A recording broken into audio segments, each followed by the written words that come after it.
The other thing I feel is that the imposter syndrome. It's interesting to see that I'm still battling shame, really, through the business, through everything. The business is the biggest part of my spiritual practice because it just forces me to face it, really, and face myself. This is In Therapy with Alex Howard, a first of its kind series that places you directly in the therapy room. My name is Alex Howard, and it is my hope that by bringing you on the journey with us, you too can learn the tools to transform your life. This series we're following Pierre, whose life is overshadowed by a sense of unworthiness and a fear of rejection. Pierre has come to In Therapy to overcome his childhood trauma and to realize his true self-worth. This concept of imposter syndrome, it's far more common than people realize. And one of the benefits of doing my job is you discover people's inner worlds and you realize that lots of people are struggling with the same things and thinking they're the only people that are struggling with those things. For me, there's two different types of imposter syndrome. Join us each week as we follow every step of Pierre's journey, both in and outside of the therapy room. As well as the tools I give Pierre in the sessions, I'll also be sharing weekly top tips so you can begin to unlock your true potential. This is In Therapy.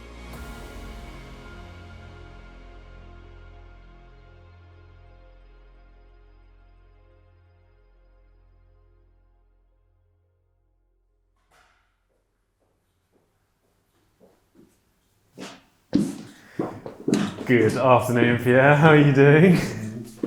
Yeah? I was okay. Had a bit of a nightmare journey in, have we?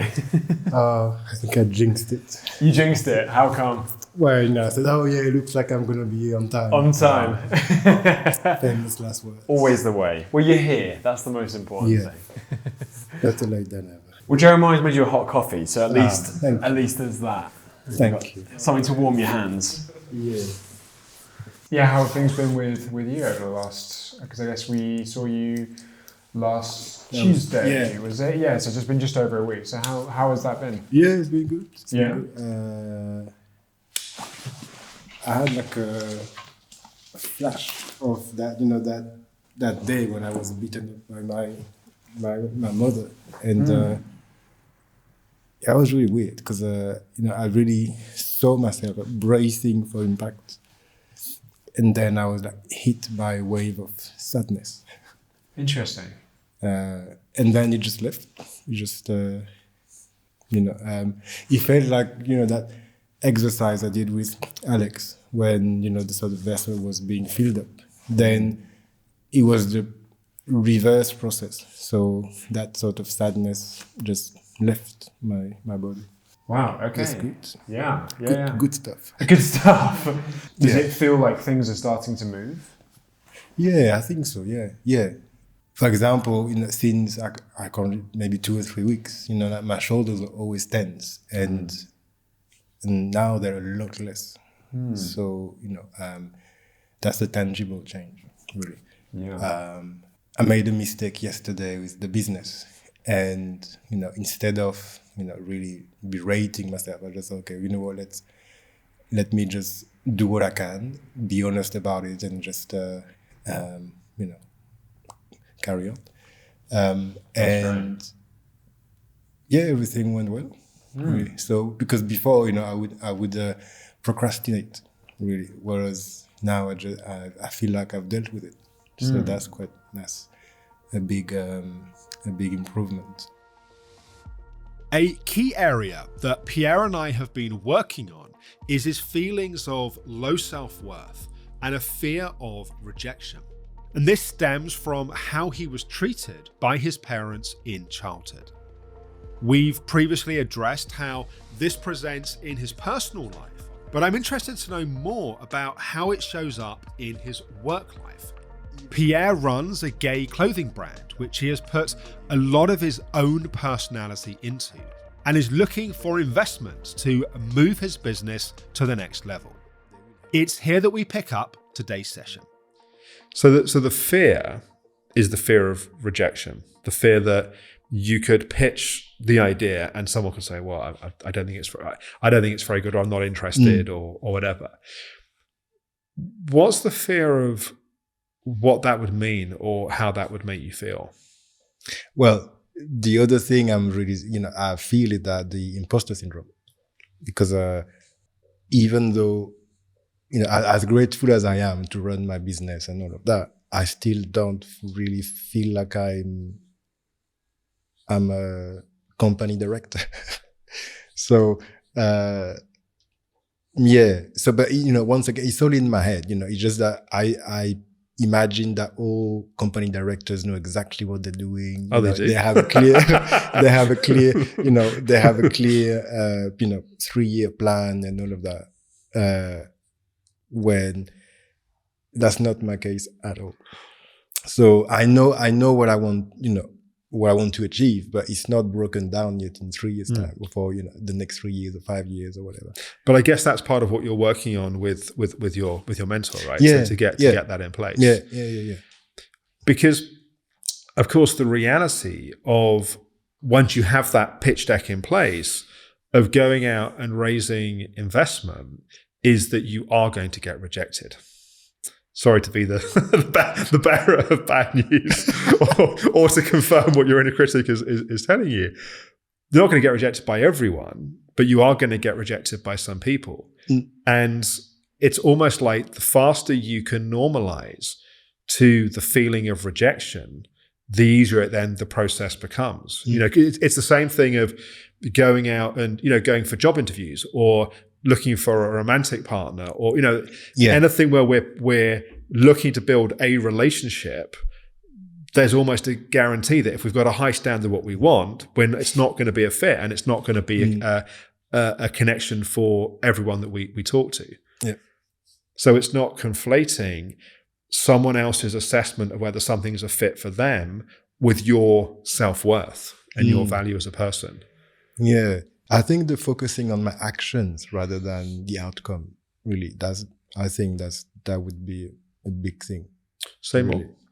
Well, it's just that I can't remember when that I was, lost in my thoughts again. And I really, sort of realized how I was focusing on people's reactions of whatever I was doing. Right. And then I thought that was tied to, well, they like it because they don't know me, or they don't really, they don't know that I'm a fraud. I mean, that, usual chatter. But I think by focusing on what I do, or what, then I know what, that this is my best, really. So it's a lot easier for me to let go and just say, right, you like it or you don't, but that's the best I can do at the moment. Well, I think that's the other thing. I think it's being unapologetic for, which is interesting because that for me is part of the heart of your brand. What, as I understand of what you're doing, the most investable thing about your business is you and your connection to the project and the story of the project and why you believe in it and why you believe it's important. And that's the bit that people need to feel, because if they feel that, they're going to trust that you're going to figure out the other stuff. And the stuff that you can't figure out, you're going to attract to you the people that can figure it out with you, because you're the person that's got this vision that people are compelled by, in a sense. And so to go back to the bit that you and I work on together, it's really about how does Pierre fully be Pierre in those moments where he's got an idea of who he thinks he should be or what he thinks other people are thinking. What you said about the imposter syndrome, it's the more you can be you, I think, is your secret sauce. Yeah, well, it's interesting to see that I'm still battling shame, really, through the business, through everything, really. But the business is particularly alive in this because it's the part of your area that's particularly you're trying to forge forwards at the moment, right? And that's why the business is the biggest part of my spiritual practice, because I get it. Because it just forces me to face it, really, and face myself. So, yeah, the biggest area of my personal growth in my life in the last 10 years has been my business life. I mean, my family life has also been a big part of it, but the place that I've felt the most out of my comfort zone has been that. Yeah. And it's used in the right way. It's an amazing playground for growth, because you're being challenged and you're putting yourself out your comfort zone, and you're putting yourself in places where you don't know what to do, but you've got to make a decision. And that's tough, but it's exciting, but it's also a place where you're growing. You know, as you're talking, the thing that was in my mind is just remembering the connection between your relationship with your parents as a child and your projected expectation of how the world's going to meet you now. So as a child, being emotionally neglected and not being given the love and the care and the interest that you needed and deserved, that as a man now putting yourself out there in the world, that is the expectation of what's going to happen, right? It's like, so when you imagine putting yourself in a meeting that you're pitching someone, for example, the unconscious expectation is that they're going to be disinterested, they're going to reject you, and they're not going to be supportive, and it's going to be a painful experience. But just because that's the history doesn't make it what's going to happen in life now. And given that we know that not everyone's going to say yes, and you don't need everyone to say yes, maybe the early meetings that you have are actually less about the outcome of the meeting and more about you practicing being present and being able to show up in the moment. Yeah. And that's your measure of success, not whether or not you raise the capital in that meeting. Yeah. Because also my experience of raising capital over the years is it's also a skill. And it's like every other skill, you only get good at doing it by practicing doing it. And the only way you practice doing it is by doing it, in a sense. And so it's like, it's not about making any, and even getting meetings is a skill, you know. But it's like, if your goal is just to get better at the skill, and the way you get better at the skill is by practicing being present to yourself in the moment, then they feel like things that you can directly influence and you can directly do something about, as opposed to measuring it by someone else's decision-making process that you actually can't, you might be able to have an influence on it, but you can't control it. In life, it's tempting to focus on the future, the outcomes of what we think we need to achieve to become of value as a human being. But ultimately, our self-worth doesn't sustainably come from these external events, but instead our own relationship with ourselves and our capacity to stay connected and present with our own lived experience. To find out more about how you can learn to reset your relationship with yourself, check out my free 3-part video series as part of my Reset program at reset.alexhoward.com. I also wanted to touch on this concept of imposter syndrome, because I think it's far more common than people realize. And one of the benefits of doing my job is you discover people's inner worlds, and you realize that lots of people are struggling with the same things and thinking they're the only people that are struggling with those things. But for me, there's 2 different types of imposter syndrome. There's imposter syndrome, which is and it may be both of these types are going on. There's imposter syndrome, which is we are just unfamiliar with something. And therefore, almost by definition, we feel like an imposter because we're unfamiliar. So like the first time, running your own company and then having employees, it's like, well, who am I to be the boss? Because you've not done it before. Or having a board of directors and being the CEO or the chair of a board of people. It's like, well, who am I to do this? Because it's unfamiliar. And that type of imposter syndrome goes down over time. If we keep putting ourselves in new places, we keep feeling like an imposter, but the places where we've normalized to, we don't anymore because, well, I've done this for a while and actually I've made my mistakes, but I've got better at it and I can see that I'm learning, and we gradually grow our sense of confidence in it. The second type of imposter syndrome is a fundamental self-worth issue, which is that we'll feel like an imposter anywhere we put ourselves. Even we could be doing something for 20, 30 years and we still feel like an imposter. Because it's not about us and our skill deficit that has to grow in that situation, but it's a fundamental sense of us not being worthy and not being valuable, and therefore we don't have a right to be where we are. And so I think it's sometimes helpful to separate like which type of imposter syndrome it is, because I think in your instance, at least a good part of it is you're just doing some things for the first time. And so you're growing your sense of comfort in those places. But I think the second type is much of what we're already working on in our work together, which is that your sense of self-worth and that not being tied to what other people think or what you do or what your past is, that it's tied to your relationship with yourself. Yeah, you really nailed it. I think it's more... But now I think I'm starting to find that I've got tools now. When I find myself thinking, who am I to do what I want?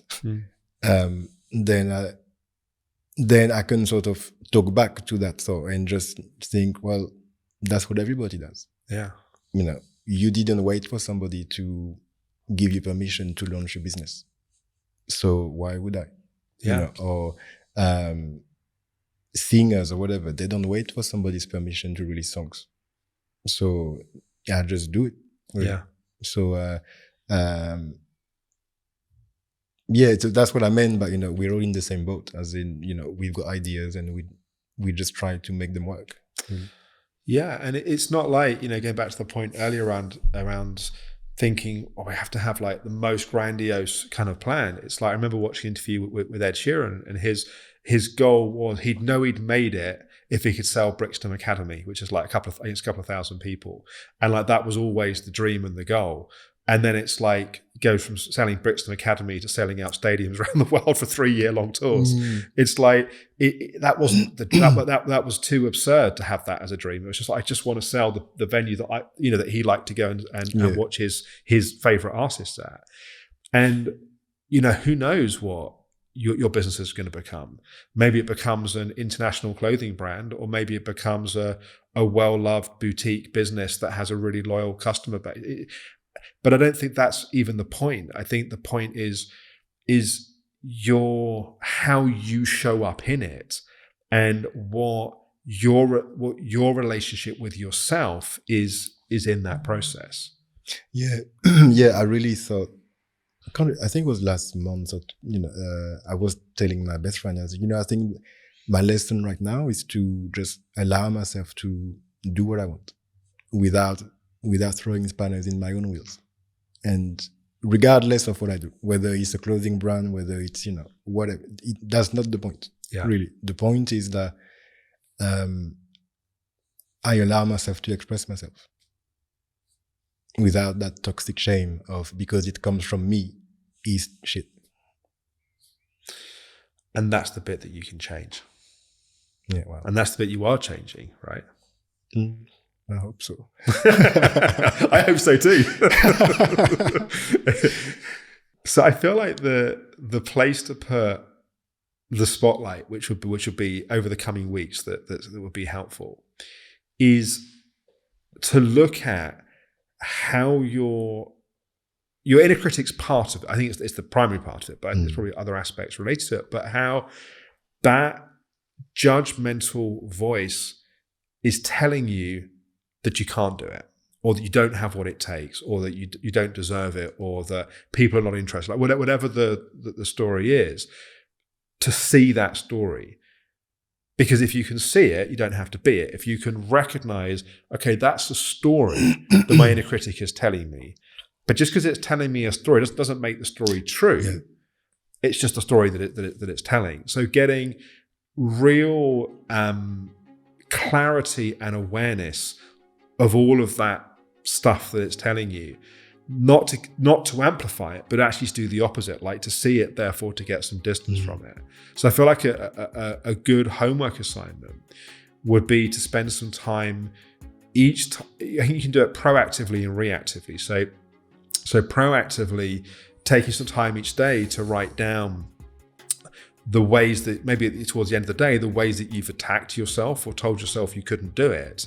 But also, if it's happening in real time, to just go, to write it down, like, I'm assuming it's on a phone, but you can write down a pen and paper as well. But my inner critic's telling me that I can't do it because of this, or my inner critic's telling me that other people are thinking that.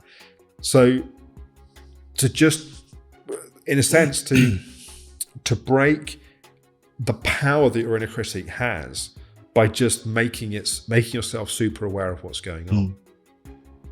Have you got any questions for me? No. Okay, good. Well, have a good break and I'll see you then. Many of us feel like imposters in our own lives, and as though we don't deserve the successes we have now or the ones we dream of creating in the future. And yet, at the heart of imposter syndrome is the belief that we're not enough as we are, a belief that has often been shaped by childhood experiences. If we want to change our lives now, we have to change the way we relate to ourselves and what we've learned to believe about ourselves. If we change this, it's possible for everything else to look and to feel different as a result. Ultimately, we deserve to live the life we want, and we are all capable of far more than the old stories tell us. This is my message to Pierre, but also to you. You deserve happiness, and you deserve success. Continue to follow Pierre's journey over the coming weeks as we release weekly episodes of his sessions with me. You can watch here on YouTube or listen to the episode as a podcast. And to help support you in coming on the journey with us, I've created some materials to accompany the series. Each week, there is a bonus video with me and a worksheet to bring the session to life for you. In this week's reflections, we'll be exploring what you believe about yourself and your own potential. You can find these resources for free at intherapy.alexhoward.com.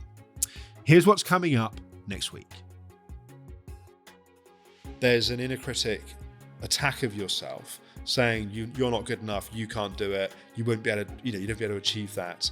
And then it sounds like the way that you typically respond to that is by agreeing with it. In this moment, do you feel like you're enough?